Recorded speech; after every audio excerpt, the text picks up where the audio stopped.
You know, you fake cried for about 7 or 8 hours today. Not one tear came out of your eyes. Not one. Not one. Not on the scene with the officers, not in this room. You have fake cried over this woman's death since we made contact with you for hours. And every single time you fake cried, we wrote it down. Not one tear came out of your eyes. Not one. Nope. Okay? We've been extremely patient with you for a very long time. I am losing my patience at this point because there is not a lick of remorse for what you did to this woman. Not even a little bit. Okay? I'm really starting to believe you wanted her dead. And I'm really starting to believe you planned it, David, because not a lick of remorse. Not even a little. You sat there for the last 2 hours and stared at her picture, and you haven't cried. Not one tear. You're staring at a woman you're telling us you're in love with, and you've done nothing the whole time. But close your eyes, huddle up, and protect your own ass. And that's all you've done. You've not shed one tear on that picture. Not one. You claim to love that woman. I would be under the table in a ball if I was in love with that woman and she was dead. I would be inconsolable.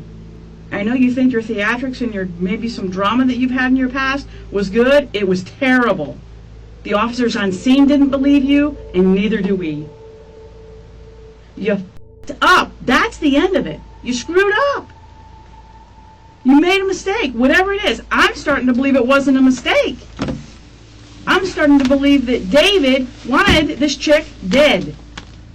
For whatever you might gain, for control, creative control of the house, so you can direct the build. I don't know what your motivation would be, but I know you stand to benefit. Detectives recognized that the case at hand was far from typical. The evidence collected at the crime scene exhibited significant discrepancies when compared to that of the suspect's alibi. When examining the case of David Tronnes, there are multiple predisposing factors that appear to have influenced his behavior and actions. As we conduct a thorough examination of all vectors of information, one word can be used best to describe the last few weeks of Shanti Cooper's life: tragic. In order to better understand the full complexity of this case, we will need to establish a bit of context. Originally from Minnesota, David was going through a divorce when he decided to pack his bags and move to Orlando, purchasing a home that would soon change his life. It's important to note that David paid approximately $600,000 in cash, which would indicate a significant level of financial resources, information that was key to the defense's argument. The property was an older Victorian-styled home that was built in the 1920s, which meant the integral structure of the home was in dire need of repair. In 2013, David would eventually meet his soon-to-be wife, Shanti Cooper, on a dating app, and the two quickly fell in love. Under the presumption that David inherited a large sum of money, Shanti agreed to move in, assisting in renovating and caring for the property. Shanti Cooper was also going through a divorce of her own and had an 8-year-old son named Jackson, who she shared custody with her ex-husband. The couple began an extensive deconstruction of the home, essentially rendering it uninhabitable, forcing the couple to move into the garage with their 2 dogs and belongings. Shanti ran a lucrative software business and worked out of the garage, while David would oversee the property, tending to the garden and pool. It's noted that Shanti covered a majority of the expenses, which seemed quite odd to investigators, and was explicitly brought to the jury's attention. When taking a look at the information found on Shanti's computer, Shanti stated that the renovation was making no progress and their relationship was quickly getting worse. Shanti's close friend would testify during trial, stating that things drastically changed, as oftentimes she would have to be a mediator between the two. To the outside world, David and Shanti appeared to have it all, but behind closed doors, their marriage was secretly crumbling. It was later confirmed that Shanti removed her son from her $350,000 life insurance policy and designated David as the new beneficiary. However, upon closer examination, detectives discovered that the sentiments were not mutual, as David did not include his wife Shanti on the trust for their home. Unable to continue the renovation, David would contact a television show called Zombie House Flipping, where the host Keith Ory would agree to meet with the couple and discuss helping with renovation and possibly featuring on an upcoming episode. Good morning. Good morning. Can you introduce yourself to the jury and just spell your last name for the record? My name is Keith Ory. The last name is O-R-I. And what do you do for work? I am a real estate investor, and I appear on the A&E television series Zombie House Flipping.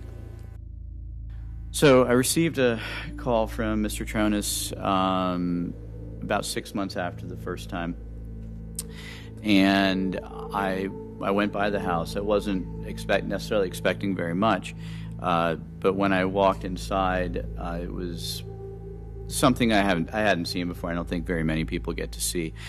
We talk in terms, with respect to renovations, we talk in terms of taking a house down to studs, meaning removing the drywall or plaster and on the interior dividing walls to gain access and move walls around.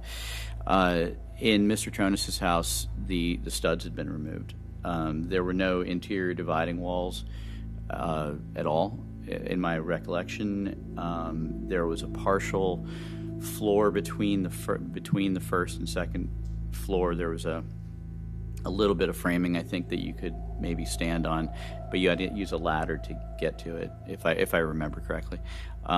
Basically, the house was a large, almost like a shoebox, a two-story shoebox, and the alarming part was that not just that the interior dividing walls and supports were removed, but the exterior walls, which are framed. It's a 1920-something house, I think. The exterior framing on the house was largely destroyed by wood-destroying organisms. So it was basically being held up by 2 layers of plaster that had been at some point subsequently applied to the framing on the outside of the house and had created sort of a concrete shell. There were some more discussions. I had some structural engineer friends of mine come over.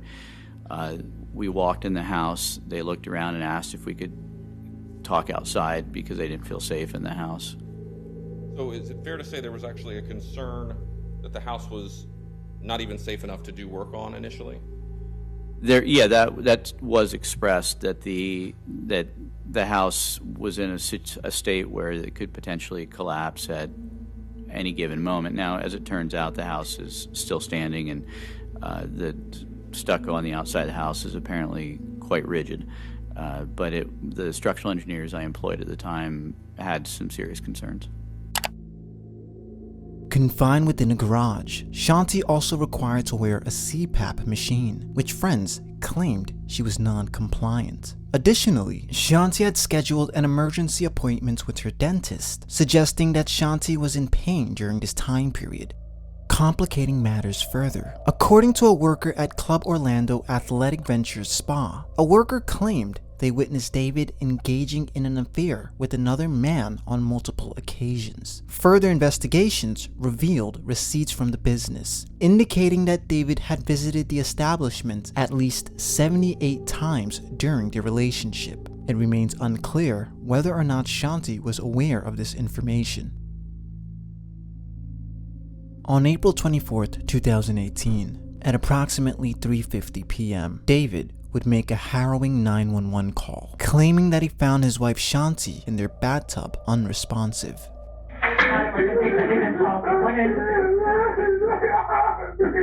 Hello?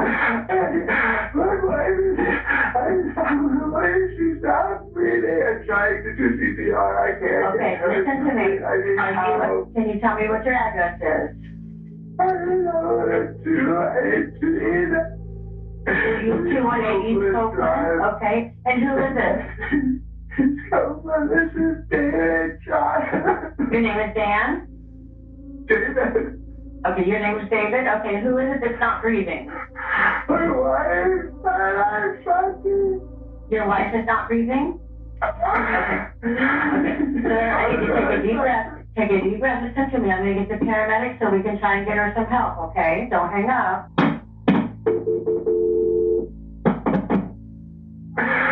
Orlando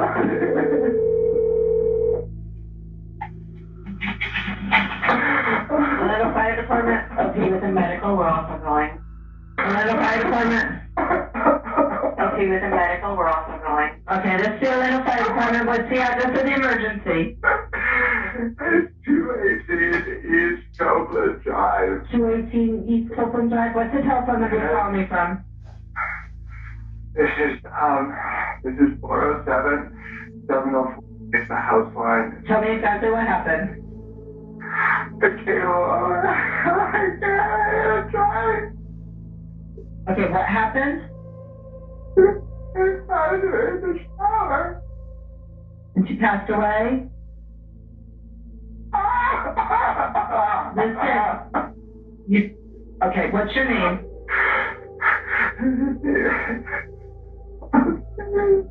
Okay, are you with her right now? Yes. How old is she? 39. How old? 39. Okay, is she awake right now? No. Is she breathing? I can't wake her up.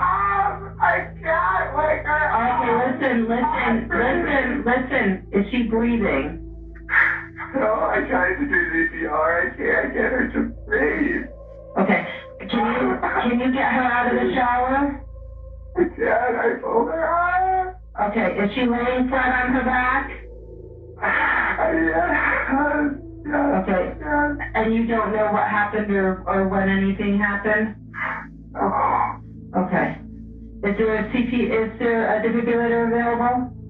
A what? Is there a defibrillator available? No. Okay. No. We can do CPR. Okay. Okay. We can do CPR on her until the paramedics get there. Okay. Okay. All right. I want you to lay her flat on her back, okay? And tilt her head back. I want you to tilt her head back by putting one hand on her forehead and one hand on the back of her neck and tilt her head back, okay?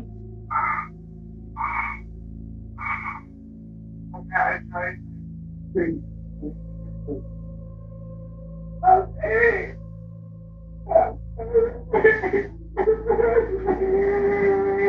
Okay, listen, I want you to take a deep breath, okay, so we can do what we can while the paramedics are responding, okay?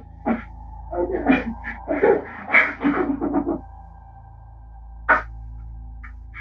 I have neck tap. Okay, I want you to put your mouth down by her. I want you to put your ear down by her mouth and tell me if you feel or hear any breathing, okay?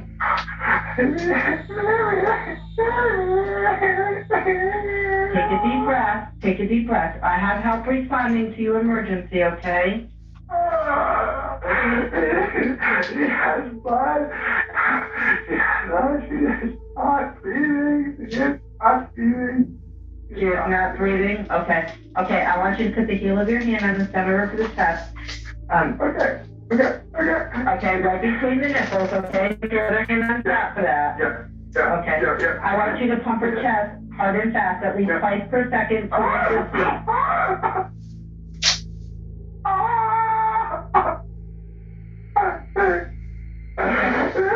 Okay, I want you to just let the chest come up all the way between pumps, and we're going to do this until help can take over, okay? I want you to count out loud. They're almost there to you. They're responding emergency to you. There's a blue dumpster. They have to come back. Oh, God. What is blue? It's a blue dumpster, big blue dumpster in the driveway. They have to turn in. And if they can get past it, they have to drive past it. If they can't get past it, they'll park out in the street. They'll just park out in the street. Yeah, but we're in the back. We're in the far back. They have to get back to the gate and come up the stairs. Oh, God.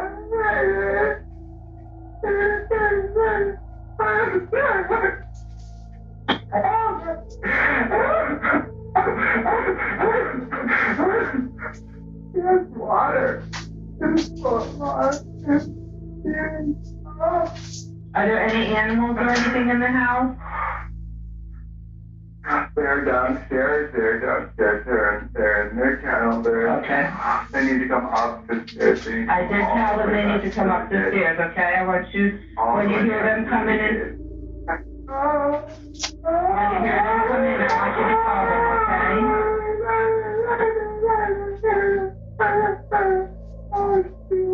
Has she been sick or something? Yeah. Yeah.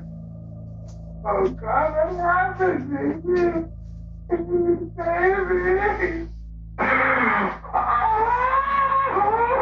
Okay, the paramedics are on the property, okay? I'm gonna stay on the phone with you until you're right with them.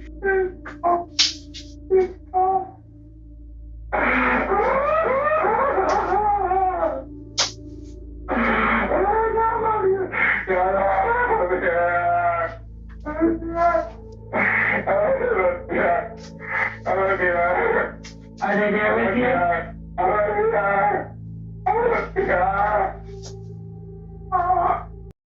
While David claimed that Shanti was entirely submerged, initial responders noted an absence of moisture on Shanti and the surrounding area in the bathroom, directly contradicting his account. Though David claimed it was a freak accident, paramedics noted significant injuries inconsistent with the fall. Medical examiners would conclude that Shanti succumbed to severe blunt force trauma and strangulation. Upon searching the residence, investigators made a significant discovery. Blood was detected on the wooden slats beneath the bed. When questioned about this, David attributed this to Shanti being on the end of her menstrual cycle, to which detectives found quite odd. Police would then ask David to come in for an interview, to which he complied.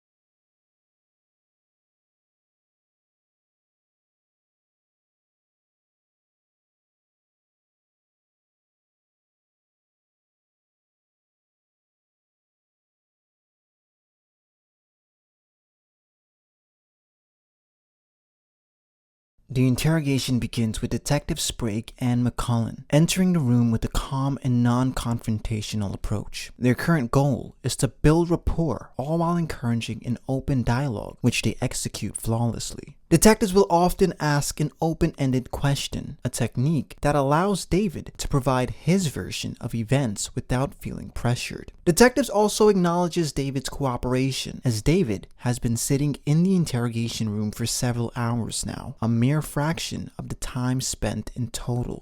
Things. Okay, is that good? Okay. I'm with you. I haven't eaten since this morning. I'm sorry this has taken so long. You are David, I believe? All right. I'm Detective Teresa Sprague, and this is Detective Barb McClelland. First of all, on behalf of the Atlanta Police Department, we want to say how sorry we are for your loss, David, and also for everything that we're going through. I know this is very traumatic for you, okay? And it's just a terrible, terrible thing. So, all right, and I know you've been waiting a long time. We've just obviously had a lot to do to try and figure out what's going on here, okay? And we need your help doing that, okay? All right, can we just, and if you need to take a break, you tell me, okay? If you need anything at all, you let me know, okay? Okay. We appreciate your patience. I know you've been in this suit, and I can get you some clothes as well. But you understand why we needed to do what we needed to do. Okay. Of course, we want. My understanding is that you've been very cooperative, so we just need to, obviously we need you, or we got to figure this out together, okay? Of course. What is your first name? Is your first name David? It's David.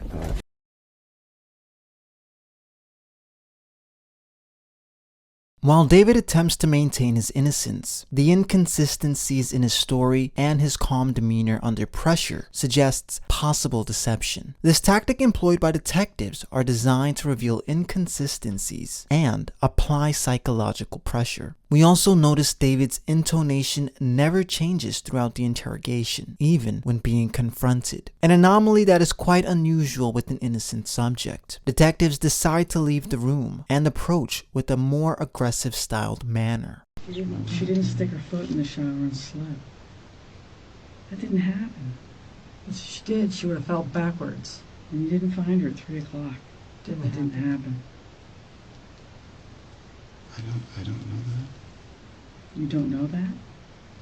Common sense would tell you if you pull a woman soaking wet out of a tub at 3 o'clock and call the police within 6 minutes, then everything will be soaking wet when the police arrive within 3 minutes of that.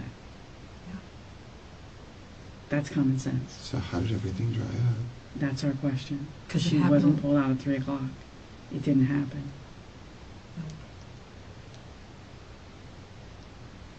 There's a science behind evaporation, and that science is not matching It's not magic. 3 Okay. o'clock. I can take a Science. shower at 6:30 in the morning, and at 10 o'clock at night, my towel's still wet. The shower even stays wet. I mean, it's just common sense.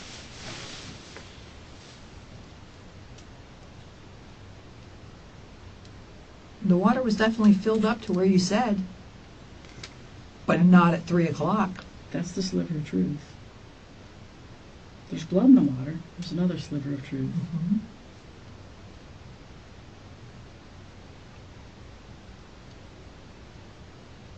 I know you think you thought of everything, but you didn't. I don't think I thought of everything, and I've told you over and over, I don't know. You do know. You have to stop saying you don't know, because you do know. You do, David. You do know. You know exactly what happened, because it was only you and her there. There was nobody else there.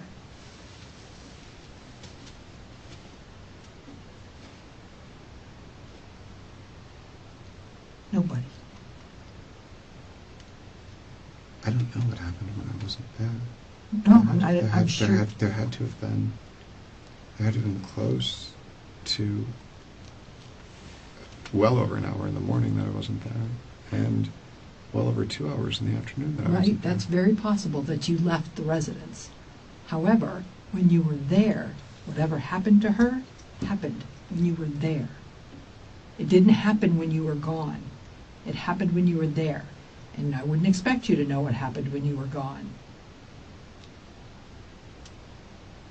Nothing happened when you were gone. She was already deceased. Talk around in circles. Trust me. The evidence and her body speak for itself. And your story is BS. So you better figure it out before it goes too far.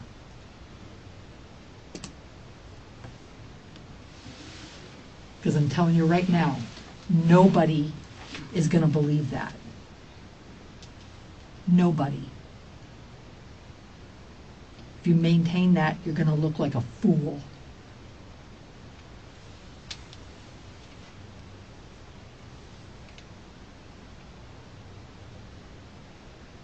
Picture telling that story with your mother sitting there listening to that. And try it. You're like, As it's picked apart by as everything you told us is picked apart by everyone who testifies. and we haven't even hit on everything.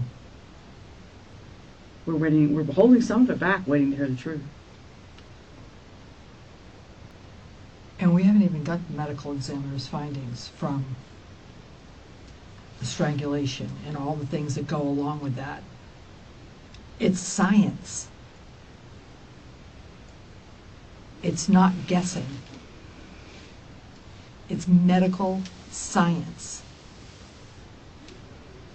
Plus everything we've done at your home tonight. We're still there. The suspect most likely realizes that his story does not make any logical sense and does the most reasonable thing, which is remain silent. David's kinesics also speaks volume as he remains hidden under his blankets and his head is down. This BS about 3 o'clock in tubs and it's crap. It's crap. You know it's crap. It's a crappy story.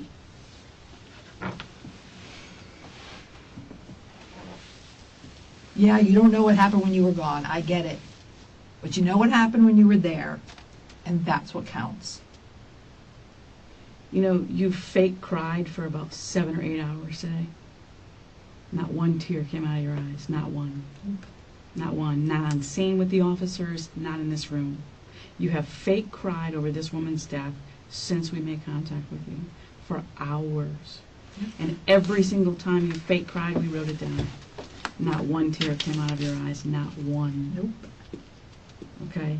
We've been extremely patient with you for a very long time. I am losing my patience at this point because there is not a lick of remorse for what you did to this woman. Not even a little bit. Okay? I'm really starting to believe you wanted her dead. And I'm really starting to believe you planned it. David, because not a lick of remorse. Not even a little. You sat there for the last 2 hours and stared at her picture, and you haven't cried. Not one tear. You're staring at a woman you're telling us you're in love with, and you've done nothing the whole time. But close your eyes, huddle up, and protect your own ass. And that's all you've done. You've not shed one tear on that picture. Not one. You claim to love that woman? I would be under the fucking table in a ball if I was in love with that woman and she was dead. I would be inconsolable.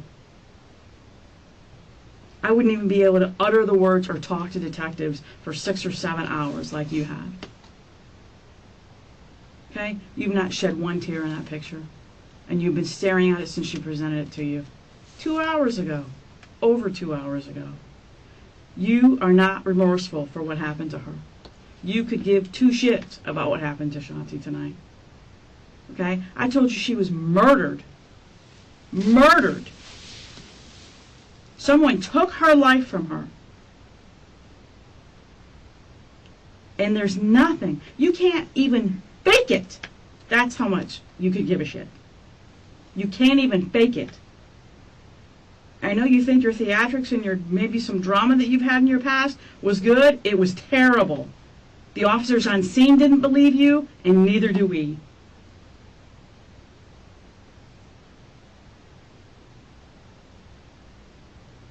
You fucked up. That's the end of it. You screwed up. You made a mistake, whatever it is. I'm starting to believe it wasn't a mistake. I'm starting to believe that David wanted this chick dead. For whatever you might gain, for control, creative control of the house, so you can direct the build. I don't know what your motivation would be. But I know you stand to benefit. I know that the show that's going to happen is now yours.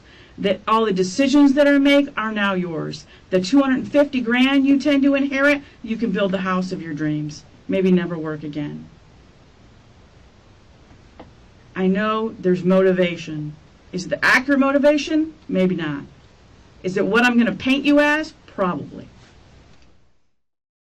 Though David would claim a tragic accident occurred, the forensic evidence told an entirely different story. Shanti's injuries and the state of the crime scene suggested a violent struggle, directly contradicting David's claim of an accidental fall. Blood spatter analysis and the condition of the bathroom pointed towards foul play rather than an unfortunate accident. In court, the prosecution painted a picture of a calculated murder. They argued that David's financial troubles and the couple's strained relationship provided a motive for the crime. The defense, on the other hand, attempted to cast doubt on the prosecution's narrative, claiming there was no motive for the crime as money was not an issue. In October of 2023, David Tronnes was convicted of first-degree murder and sentenced to life in prison without the possibility of parole. He currently resides within the Florida Department of Corrections.